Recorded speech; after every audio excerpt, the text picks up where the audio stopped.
In a world where money speaks louder than kindness, one act of cruelty changes everything. This is not just a story about wealth lost. It's a story about respect, regret, and a woman who learned too late. That true worth isn't measured in riches, but in how we treat those we think are beneath us. It was a cold June afternoon. The roads were muddy because of construction. An old woman walked slowly, leaning on a cane, her clothes worn and faded. She carefully avoided puddles. Anita, driving her shiny white BMW, saw the woman and smirked. She hit the gas. A huge splash of dirty water soaked the old woman. Anita laughed loudly. Next time, stay away from where rich people go. She even filmed it and sent the video to her friends. People on the street saw it happen, but no one said a word. Anita Ocoro was the daughter of Chief Ocoro, one of Nigeria's richest men. The old woman picked up her cane from the mud, said nothing, and walked away. That night, Anita and her father dined in their mansion. "I'm flying to London tomorrow," Chief Ocoro said. "Try not to spend too much." Anita laughed. "Dad, we're too rich to ever run out of money." The next morning, her phone rang. Her father's voice shook. "Anita, turn on Channel 7. Now." Breaking news: billionaire Chief Ocoro loses everything in major fraud scandal. Anita stared in shock at the TV. Her father confirmed it. Everything was gone. The houses, the bank accounts, the oil companies. "Take what you can," he told her. "Leave the house. Now." Bank officials showed up within hours. "You have 30 minutes. Take only what's essential." Her friends stopped replying. "My parents don't want me seen with you," said her best friend, Sandra. "Cold. Hungry. Alone." Anita slept outside a shopping mall. People she once ordered around now walked past her like she didn't exist. She begged for food. On the third day, a familiar voice called out, "Anita?"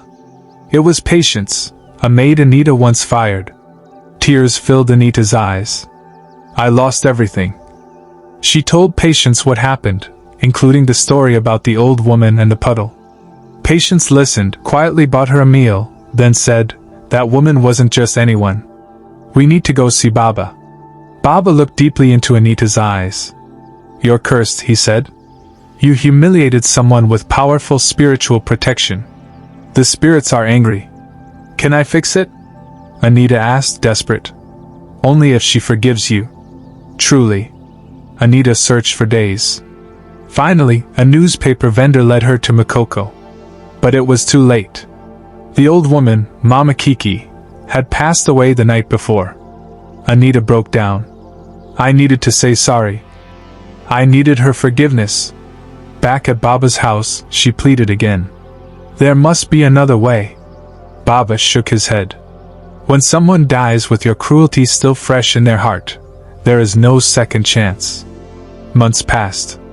Chief Ocoro returned penniless. Father and daughter now begged on the same streets they once drove through in luxury. One cold evening, Anita finally told her father everything. After a long silence, he said, "I taught you wrong. Money doesn't make us better. How we treat people, that's what truly matters." Years went by.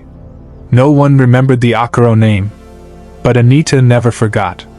She remembered Mama Kiki's tired eyes. And how she walked away with quiet dignity. Now Anita knew the truth. Real dignity can't be bought. And poverty can't take it away. But the lesson came too late. Because cruelty always finds its way back. And some mistakes can never be undone. So never look down on anyone. The poor person you mock today might be the one your soul needs tomorrow. Wealth fades. Power crumbles. But the way you treat others stays in their hearts forever. Never mock someone because they have less. Because one day, the tables may turn, and you might need the same hand you once pushed away. Kindness costs nothing. But cruelty can cost you everything.